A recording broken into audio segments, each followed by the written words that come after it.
curious about your perspective and something that listeners should be thinking about, or viewers if you're watching us on our socials. Well, I mean, yeah. I guess I would encourage you to go to my Facebook and check it out and see the words that I put that I put pen to paper, if you will.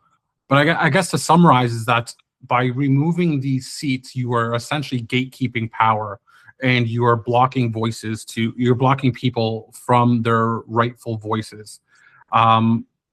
There is no proof. There's no historical proof. Nothing that we can point to where an amalgamation works, right? And if we have a philosophical debate about the functions of a government, the functions of our government are to serve their people. So then the next philosophical question we have to ask is, are we going to be better served by less people being in power? Because less people in power represents the least amount of worldviews and points of view that are going to be brought to the table, right? What we see now in Niagara is, I think the quote is, we have 130 different politicians that exist in the Niagara region. And the issue that we face as racialized people, and I guess myself as a First Nations person who participates in the electoral process, is that I'm still not represented in that. There are still no First Nations people who put their name, who have stepped up and put their name on a ballot, and we're still being overlooked, and we're still not being considered.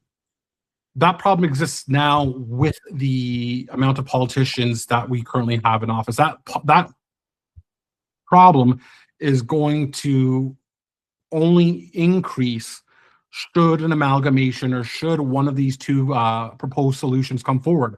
We're only going to see the effects of it now. Point in case is that as an example, the Niagara Regional Native Center signed a memorandum of understanding with the city of St. Catharines. We came to an agreement, we put pen to paper, and this is how our relationships are going to move forward. The city of St. Catharines didn't honor that and still continues not to honor that. The mayor of St. Catharines, Matt Cisco, said that he doesn't believe it's his responsibility to consult with First Nations people on everything to do with issues that affect First Nations people, despite the MOU saying literally the opposite. If this is what we're experiencing now, what is going to happen when Niagara Falls and some other conservative area form this massive city? Do you think Jim Diodati won't even do land acknowledgements? Like, it's really that simple. He won't do land acknowledgements. So by removing the amount of seats that get in, you're silencing racialized people. You're silencing LGBTQ2I plus communities. You're silencing women's voices. Niagara Falls, case in point, it has a horrific track record in treating and how they treat female politicians, female councillors. Lori Lococo, the other one that I'm thinking of who ran, and Caroline Ionani. Yeah, Carolina. Like, it is absolutely insane what the status quo is in Niagara Falls. It's like $1,000 to file a complaint now, or it's like $500 or $1,000 or something to file a complaint. It used to be $500, and the Yeah. ombudsman said that you need to decrease this, that we have an issue with this. Yeah. They doubled it. Yeah. They doubled it to $1,000. Yeah, Like, it's wild.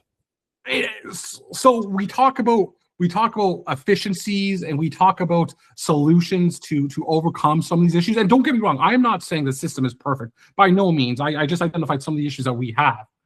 Yeah. But the solution is not to decrease the amount of politicians and still have these white men in charge, these rich white men in charge. Because these rich white men have been in charge since the inception of Canada, since St. Catharines existed. And guess what? You still aren't doing it. You haven't solved the problem. Instead of 126 white men, 50 white men are not going to be better. Right? And so it's the most frustrating thing, too, that they just want to centralize the power without even considering, like, what is this process going to look like? Like, tell me. So he has until March 3rd, March 4th, whenever the hell it is, to do this. How are these regions going to consult with Indigenous people? How are they going to consult with all of these other groups? Right? We talked about this in the last segment, that Canadians only seem to care when their backpacks are empty. Their backpacks are full right now, so they don't care right now. Right? What's going to happen is they're going to figure out, how does this affect me? My tax dollars are going up. My property taxes are going up. Like this is going to be the rhetoric that's going to be used. And for the sake of efficiency, we're going to decrease the amount of politicians. Also acknowledging that with less politicians is going to come a wage increase for said politicians, right? One of the counter talking points is that you think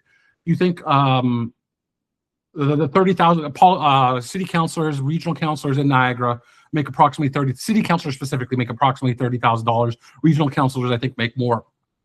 The talking point is that when rich people make the decision or make the choice to commit or to do public service, to run for office, that they have the capacity to do so because they are rich, right? Not acknowledging that what that does is that rich people only have the capacity to do so. You are a pretty well, I think it's fair to say that you're within the middle class, Carl. Can you imagine living off a $30,000 salary? Yeah, not anymore. No, not anymore. That's a luxury that you and I do not have. We don't have the capacity to live off a $30,000 salary. This is just again, but I think I said it in my post. What this is doing is reaffirming what we in Niagara already know, is that those who are in charge are rich white men. And it's really that simple. You went for almost exactly 10 minutes, which is actually one segment, which is just phenomenal. So that's great. Your timing is really good. So I want to continue to talk about this though. So I'm going to take a couple of minutes and then I'll lead us into our last break and then we'll finish this. So there's a whole bunch of moving parts in this, and you're right about that equity piece, and equity is another one. Like I'm sorry if it's hard to explain or unclear if people don't understand it, but having more voices at the table is actually better.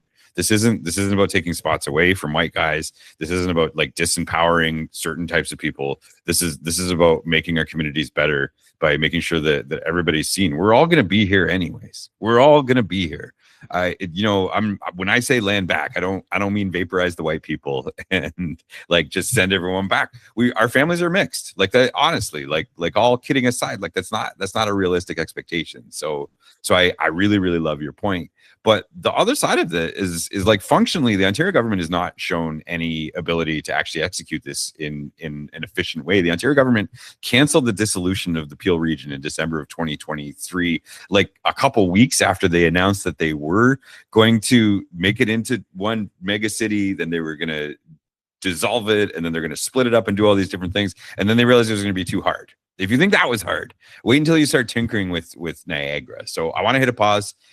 Sean, you are red hot with this, though. Your money with these takes, and I think people need to be checking this out. So just give us a second, and we're back. The magic of editing.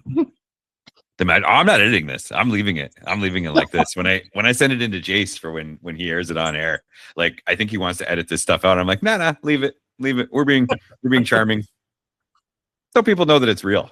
Yeah, that's true. Fair enough. So, we're doing. I mean, this is one take. This is a red hot story that just broke. That again, to run down the facts, what you had said in the last segment.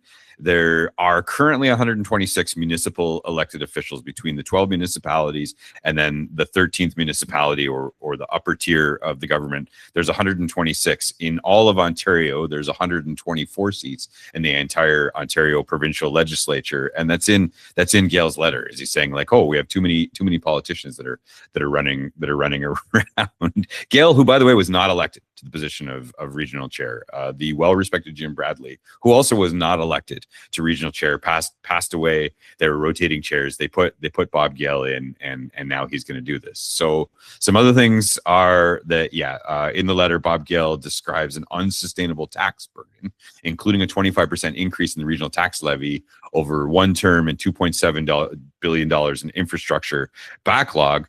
The thing is that doesn't change. So if you go from 13 municipalities to 4 or to 1 or to whatever model, first off, this can't be done as quickly as they want. There won't be anything that resembles a proper consultation. But lastly, the $2.7 billion infrastructure backlog, like that money's got to come from somewhere. And whether it comes from 12 municipalities or one municipality or properly from the province that's defunding everything under the sun, including healthcare and education, that money's got to come from somewhere. So that's the part that, like, I don't know, the fiscal conservative argument of it, that's the part that bothers me. I don't disagree. You and I live in St. Catharines, and I don't disagree that, like, Carleton Street, where the crossing guard got hit by the vehicle, which is a regional road and falls under different rules than the side roads in the other neighborhoods in the Fitz and the Hague that are run by the city of St. Catharines. That is a silly system. It doesn't make sense. You have these two roads that are right next to each other that are run by different levels of government. But you can fix that without scrapping everything and looking for these so-called magical efficiencies that don't exist. I don't know. I don't like the way that this is headed. But most of all, I mean, to circle back to the best point I think you made, is it's being in a very undemocratic way, as it is Indigenous people, First Nations people, your people, Mississauga, and my people, Haudenosaunee people, two of the longstanding historical groups of people here. There's no thought to including any of our people in this process. None whatsoever. I mean, what's that saying? Don't piss on my head and call it rain. That's literally what's happening with these talking point words like fiscal responsibility and savings and it is a conservative myth that exists that Canadians fundamentally keep falling for. And it's just mind-boggling to me that it's mind-boggling to me that Doug Ford has been in power. It's mind-boggling that he got elected, but it's even more mind-boggling that he's been in power for so long. And the reason being is because of these talking points, these words, this rhetoric that he's spouting that we know doesn't work. We know this. There has been no example of this working anywhere in Ontario. I would be bold enough to say Canada. I'm pretty sure, I feel confident saying that, but we know anywhere in Ontario this hasn't worked. It's fair to say that the system's broken. I will acknowledge, I will concede that point. I think, like, I was getting into an argument with a person who lives in St. Catharines, and I think the fundamental difference that we have, or the fundamental point of view that people have about my views, is I'm defending the system. I'm not defending the system at all. I acknowledge that the system is broken. We acknowledge that one road is a regional road, the other road is a city road. Like that makes no sense whatsoever. There are way more efficient ways to do this. I don't know that.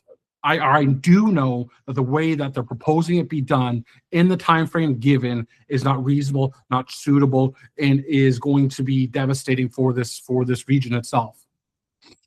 Yeah, so let's add some math into what we're talking about here, and let's take the example of the 1998 amalgamation of Toronto, which honestly I think was just done to take the city core, which is progressive, and to dilute it amongst a lot of the more politically conservative tertiary sort of areas of Toronto. So you break up all the people that want the bike lanes and all the things that Ford kind of hates. I think it was done for political costs, but it was sold as something that would save money. It was supposed to cost $220 million. It ended up costing $275 million. So you've already lost $55 million there.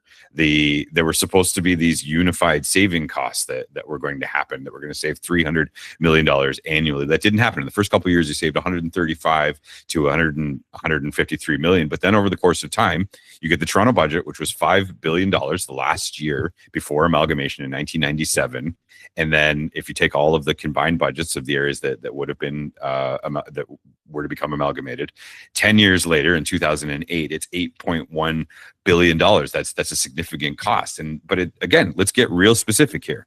Wage harmonization is expensive. If you have unionized employees in one area and you have non-unionized employees in another area, you level all of those salaries up. And so you're bringing up the costs of everybody. Similarly, when you have service leveling that's happening, one of the reasons that some of the municipalities are struggling is because they don't offer the same quality or level of service. They're all going to have to raise those levels of service up, which is wonderful because I want my sidewalks to be plowed like some of the smaller municipalities. But then, do I want to pay for my sidewalks to be plowed? Who's going to bear that cost? I'm going to bear that cost as someone that's paying rent, that is therefore going into property taxing. There's actually there was an increase of 4,000 added employees over the course of the amalgamation, over the 10-year study that they did, and the number of elected officials did decrease, but proportional to the amount of people that you actually have in your cities. It's an increment. Like, you have like what, 100 and what was the 150 or whatever the magic number is of politicians. You have thousands and thousands and thousands of municipal employees, and that's actually where your budgets come from. That's unaffected. So I don't know. We've got about 2 or 3 minutes left here. So I don't know if you want to. We'll talk about this more, and there will be many conversations about it. But I don't think enough. I think we can expect an announcement from the province pretty soon about this, regardless of what the input's going to be. But I wonder if you want to finish this off with your thoughts over the next couple of minutes. A traveling thought, as it were, from Sean Van Nicholas. I think you hit the nail on the head when talking about the 99 or 98 amalgamation in Toronto, about diluting progressive cities and progressive townships. I think that's literally the goal for here in Niagara. If we look in Niagara right now at a provincial level, we have historically voted progressive for the last 15 years, right? I think that's a fair statement to say. And by bringing this forward, what we're doing is we are giving more support, more capacity to the conservative governments, right? And to me, that is fundamentally undemocratic. I'd be bold enough to say it's comparable to gerrymandering that we see in the United States right now, where we're trying to fix the election before the election comes. For traveling thought is again, I understand how much the world is facing. I understand how much individuals, Canadians, have on their backs right now. I get it. But it's important to consider how much other people have on their backs. If I have the capacity to take something out of your backpack, I will do so.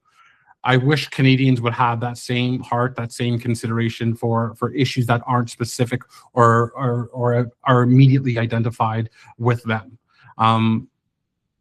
It's never too late to think about your neighbor. I'm just reaching at this point, Carl. What's your traveling thought? Yeah, I mean, I actually agree with Mayor Cisco that the model doesn't work. I actually agree that it's not working for housing. It's not working for addiction. It's not working for the poverty. It's not working for the integration of service. I think that the transportation is not working. I don't think it's the fault of any municipal employees who I get to work with. When I call the phone, when I pick up the phone, these are the people that are on the other end of it. And I believe that they're civil servants because they believe that they want to serve for the better good of their society. Where I diverge from Mayor Cisco is that this is the provincial government to do it. This isn't me being partisan. This is me watching the way that this provincial government has fumbled through policy, and I believe that the evidence exists that this is going to be messy. And no matter the outcome here, Bob Gale is not the guy. Doug Ford is not the guy, and now is not the time to rush this through. I think that we should be looking at these changes, but it's too much. It's too quick, and I wish that we could have actual policy and municipal experts, not politicians, the very thing that they seem to oppose. Too many politicians. I actually think there's only too many politicians in this: Bob Gale and Doug Ford. That is a great line. I would say if you want to take a conservative approach, I think a conservative approach would kind of speak to our talking points, our points of view, is make a business case for this then. Yeah. Let's fact check. Let's get the numbers. Let's put pen to paper. Write this down. Yeah. And I'm pretty sure, I'm very confident that those numbers, this business case is going to align with what we are saying. It's going to validate what we already know. And it's just mind-boggling that, again, that the Ford government is attempting to do this. And it's even more mind-boggling that unfortunately Canadians are going to accept this. Ontarians are going to accept this. And unless something dramatic happens between now and the next election, I think Doug Ford's probably going to get reelected again. We got to leave it there. You're checking out One Dish, One Mic. Thanks for checking out our program. Don't forget to follow us on all of our socials and to check us out on 610 CKTB. Sean, I miss your face. Love you, buddy. Love you. Love you guys. Nagit with Swagwag. That's it. That was good, eh? Yeah, that's pretty solid. Mhm. I'll probably just post this one, actually, this one that we just did, because I think Yeah. this is the more topical one. So I'm not gonna be able to edit until forever from now, but I'll get it up this weekend anyways. Sounds good, bro. Yeah, all right, man. You're exercising? I am. Okay. All Yeah. right. I saw it. Well, I mean, it's usually every morning. Okay. I'm going out, but I don't know. Sometimes I sleep in. Okay. All right. Yeah. I mean, I'm always down to walk, run, whatever. So All just right. let me know.